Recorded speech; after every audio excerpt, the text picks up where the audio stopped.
சென்னையில் தெற்காசிய இளையோர் தடகள போட்டிகள் தொடங்கியிருக்கின்றன. தமிழ்நாடு விளையாட்டுத் துறைக்கு மற்றும் ஒரு மகுடமாக இந்த தொடர் அமைந்துள்ளது. இது பற்றி விரைவாக பார்க்கலாம்.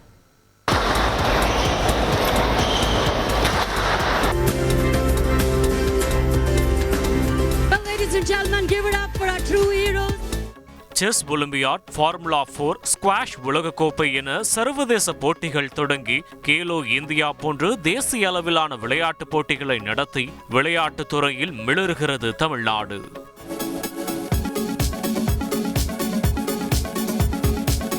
இந்த வரிசையில் தமிழ்நாட்டிற்கு கூடுதல் பெருமையாக சேர்ந்துள்ளது தெற்காசிய ஜூனியர் தடகள போட்டி.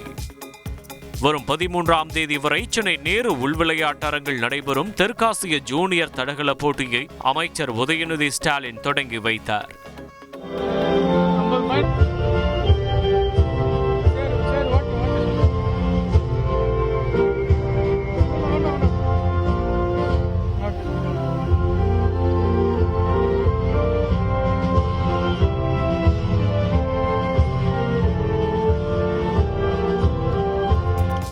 இருபத்தி 29 ஆண்டுகளுக்கு பின்பு சென்னையில் சர்வதேச தடகள போட்டியை நடத்துவதில் பெருமை கொள்வதாக அமைச்சர் உதயநிதி ஸ்டாலின் தெரிவித்தார். இதில் 100 மீட்டர், 200 மீட்டர், தொடர் ஓட்டம், உயரம் தாண்டுதல், ஈட்டி எறிதல் உட்பட 28 வகையான பந்தயங்கள் நடைபெறுகிறது.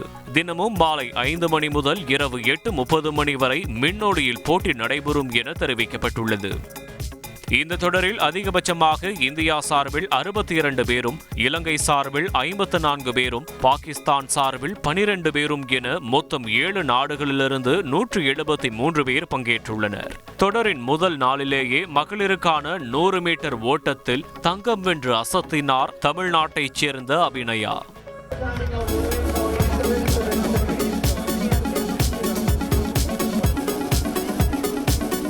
நல்ல பெர்ஃபார்மன்ஸ் பண்ணியிருக்கேன். இப்போ 1 வீக் முன்னாடி நான் லிமாவில் நடந்த வேர்ல்ட் சாம்பியன்ஷிப்பில் 11:90 ஓடினேன். நான் அங்கே என்னால் பெஸ்ட்டு கொடுக்க முடியலை சில காரணங்களால்.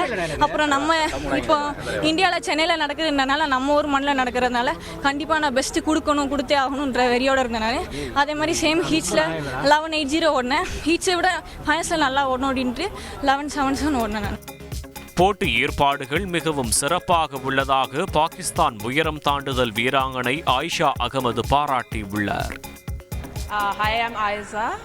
இங்கு எல்லாமே சிறப்பாக உள்ளது. குறிப்பாக சாப்பாடு தரம். சென்னை அழகிய நகரம். மக்கள் மிகவும் எளிமையாக உள்ளனர். இந்தியாவில் நாங்கள் பாதுகாப்பாக இருப்பதாக உணர்கிறோம். முதல் நாளிலேயே இந்திய வீரர் வீராங்கனைகள் பதக்க வேட்டையில் ஈடுபட்ட நிலையில் தொடர் முழுவதும் இந்திய அணி ஆதிக்கம் செலுத்தும் என எதிர்பார்க்கப்படுகிறது. தந்தி செய்திகளுக்காக ஒளிப்பதிவாளர் விக்னேஷுடன் செய்தியாளர் தாயுமானவன். செய்திகளை உடனுக்குடன் தெரிந்து கொள்ள உடனே சப்ஸ்கிரைப் பண்ணுங்க.